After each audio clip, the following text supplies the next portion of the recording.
खुशामदीद। कैसे हैं सब? आज मैं बहुत मुफीद रायते की रेसिपी शेयर करने जा रही हूँ जो कोलेस्ट्रॉल को कम करने और ब्लड प्रेशर को कंट्रोल करने में बहुत मुफीद है। मज़े की बात यह है कि ये बहुत अच्छा एपिटाइज़र भी है, यानी बच्चों की डाइट में ऐड करने से इनकी भूख बढ़ने लगती है और खाना खिलाने के लिए मिन्नतें करने की बजाय वो खुद ही खाने लगते हैं। तो आइए शुरू करते हैं।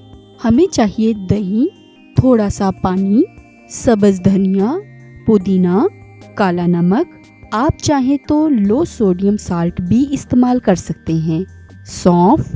चीनी की जगह मैं सुकराल के ड्रॉप्स इस्तेमाल कर रही हूँ। सुकराल के इस्तेमाल से शुगर वाले मरीज भी इसे बाआसानी खा सकते हैं। इसके बाकी अज्जा शुगर लेवल को कंट्रोल भी करते हैं। ये हाजमे, सीने की जलन, गैस और बदहजमी में बहुत मुफीद है। ये वेट लॉस रेसिपी है। आप इसे वेट लॉस मील के साथ खाएं तो जायका और फायदा दोनों मिलेंगे।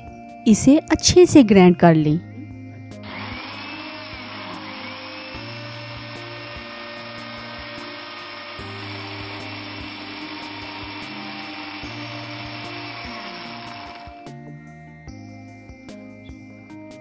लीजिए, हमारी चटनी तैयार हो गई।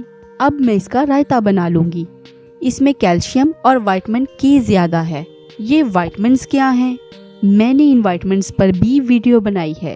ये हड्डियों को मजबूत करने और दिल की तकलीफ से बचने के लिए बहुत अहम है। आप इन्हें भी ज़रूर देखिएगा। जी, तो कैसी लगी हमारी वीडियो? पसंद आई ना? लाइक और शेयर करना ना भूलिए और जाते जाते चैनल को सब्सक्राइब तो जरूर कर लें ताकि हम आपके साथ सेहत बख्श खानों की रेसिपीज शेयर करते रहें। तो इजाजत दीजिए, अपना और अपने प्यारों का खूब ख्याल रखिएगा। Bye bye.